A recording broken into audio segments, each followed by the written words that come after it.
Hi. It's the end of the year and I wanted to do a little Q&A and tell you guys what I've been up to, what I have going on for next year possibly, and one really exciting thing that I can't wait to share with you. So lots of cool stuff going on. Fix my hair. Okay, I have my phone out. I aggregated some questions. These questions have been from Twitter, from Facebook, which I don't really check that often, from Instagram, and just down here in the comment section. Let's begin, shall we? Hey Katie, would you consider making a video about Rodney Dangerfield? Thanks. I love Rodney Dangerfield. I would definitely see myself making a video on him soon. He has some of my favorite jokes. That 1980 album, No Respect, is just one of the best albums of all time. And I love that he did that weird Borscht Belt style in the early 80s. I think he's got a really interesting story. He broke really late. There's a lot to say about Rodney, so I'd love to do that at some point. Next. Oh gosh, this is under a Bobcat Goldthwait video. It says, why couldn't he have been the one to die instead of Sam Kinison? Hurts my heart. Ignoring that one. My first question is, who the F is Katie Mears? My second question is, what performance-enhancing drugs is she on? Because she's on point and nailing it with every video. I'm very excited to watch the rest of these. Wow, it started out being mean and then it got nice at the end. When's your next video coming out? I guess now, right? But I actually have a lot of stuff on the pipeline. I've been busy with a new job, but I wrote an article with Vulture and then they asked me to make a video for them. So there's a video that I did for Vulture that's coming out soon and you can go watch that over on Vulture's channel. It's my favorite specials of the decade, the best comedy specials of the decade, which is a really hard ask. Big question.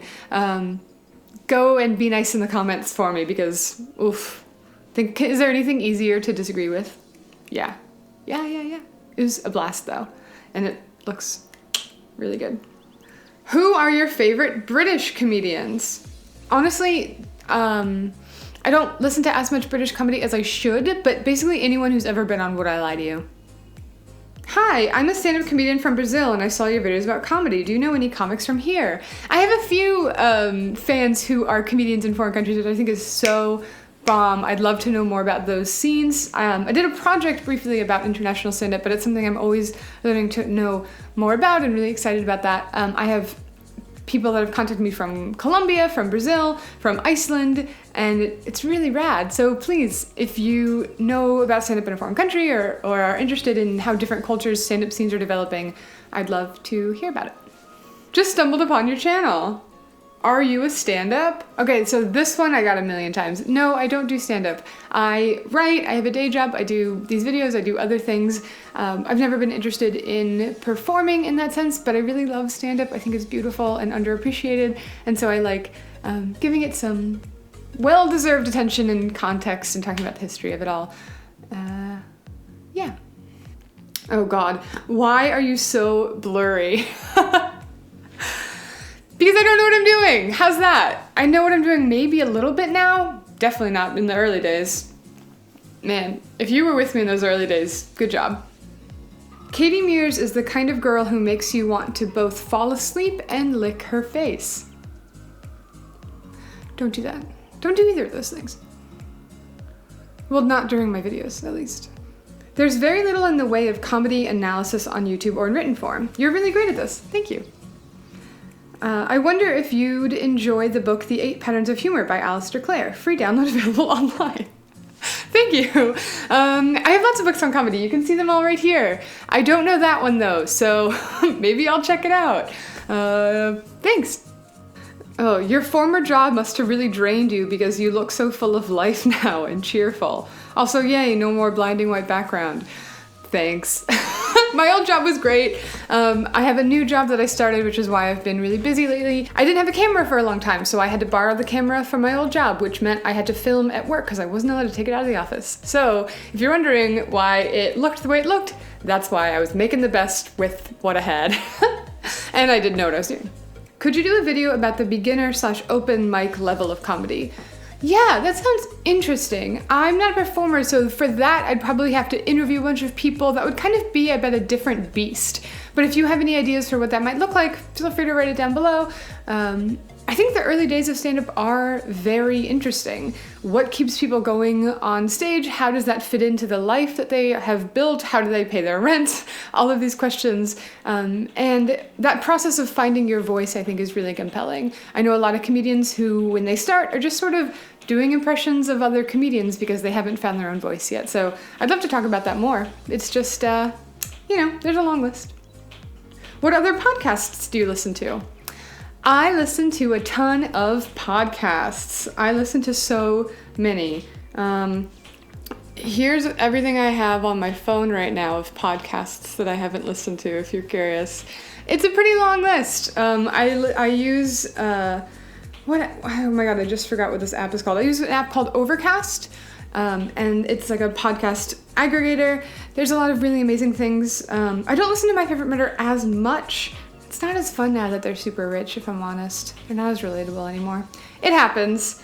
High and Mighty, This Might Get Weird, Best Friends with Nicole and Sashir is really great. The Rad Dudecast will always be number one in my heart. The History of Stand-Up, sure. My Brother and Me, Last Podcast on the Left. How Did This Get Made? Why Won't You Date Me? And then there's some on Stitcher, because I listen to Stitcher. Even though it's pretty annoying. But that's like In Myers We Trust, Questions with Lennon, archived Professor Blastoff episodes, and then of course they have everything CBB. What's the neighborhood one? What's that one called? Neighborhood Listen. Next. When you say you don't like Seinfeld, what do you mean? The comedian or the show? Yeah, okay, I give Seinfeld some crap now and then. I just love Bobcat Goldthwait so much that it's been coming up more lately because there's this like quasi feud between the two of them. I think he's inspired a lot of great comedians. I think he's good at what he does, but I've just never found him very interesting. I think he's kind of boring. There's nothing about him as a man that makes me want to know more about him, which is often a roadblock to me enjoying a stand-up comedian. I typically what are your thoughts on things? I think is a baseline entry-level thing for me liking a comedian, and it just don't have that with him. And he dated a high schooler for a while. Doesn't do it for me. Favorite stand-up special of all time? Oh, what a scary question. There's a lot that I love. I was thinking about, what honestly just pops in my head first is Let's Get Small, Steve Martin, late 70s. It's hard to beat. It's just so crazy good. The special that probably meant the most to me in my arc of doing this is maybe Demetri Martin, These Are Jokes. That was, I think, the first special I became obsessed with. It made me think about stand-up for the first time in any real way. It's so weird and beautiful. I think, sort of what I was saying with Seinfeld, sometimes I think about stand-up as, do I want to spend an hour in this person's brain? With Jerry Seinfeld, no, I don't, honestly. But with Demetri Martin, yes, I totally do. I like his weird brain and the thoughts that it produces, and I like kind of vacationing in there. Hi, I'm a comedian in Bogota, Colombia, and also a comedy nerd. I just want to tell you that I really enjoy your video essays. Keep up the good work. Wow, that's so cool. What is the stand-up scene like there? What are clubs like there? What are mics like there? Tell me. Next. Sometimes I get people asking for advice. So this is someone who I feel like my problem is that I'm so different on stage and as a person. It's hard for me to figure out who I actually am. Yeah, this is something a lot of comedians struggle with. I'm not a stand-up and I don't pretend that I know how to give advice to would-be stand-ups, but I know that finding yourself is really hard in and out of performance spheres. So that does seem to be something that you can work on off stage. Who do you want to be? Who feels true to you? How do you behave in situations? You might want to study yourself, kind of like a science experiment. And honestly, I think just the more you do it, the more it's going to crystallize. I know no one wants to hear that as an answer, but go slow, think about what feels natural, and try to write for that voice. Like you, but a little bit better. Maybe. When looking for Gary Gulman on YouTube, I came across your excellent YouTubes, thank you. And it inspired me to write jokes, milking my existing ones from 11 p.m. to 6 a.m. Wow, that's amazing. Go write all the jokes. Good job. Oh, that's cool. Good morning, Katie. May I please ask if there's anywhere I can find the other half of the Rob Sherrill interview where he asks you questions? Oh, good question. No.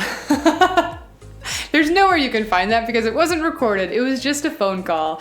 This person is referencing one of my old radio show episodes where I interviewed this comedian. He built stand-up comedy as a major, and I thought it was really interesting. So I interviewed him for my college radio show. Blah blah blah blah blah. He asked me a bunch of questions, and you'll never know what they were. This is the last one I'm gonna do. Do you ever give notes or critiques to comics? Would you ever do it for me if I sent you a video? Maybe. If I have time, maybe. I can't promise that, but I'd be happy to help. Maybe. I don't know. So this was fun. As I said, I have the video with Vulture that I'd love for you guys to check out over on their channel, and I wrote something for Vulture too, so maybe I'll start freelancing as well, but I'm excited to get back into a semi-regular schedule with you guys, and it's been a really good year, even though it's been a crazy year. Happy holidays. Bye. Bye. Bye.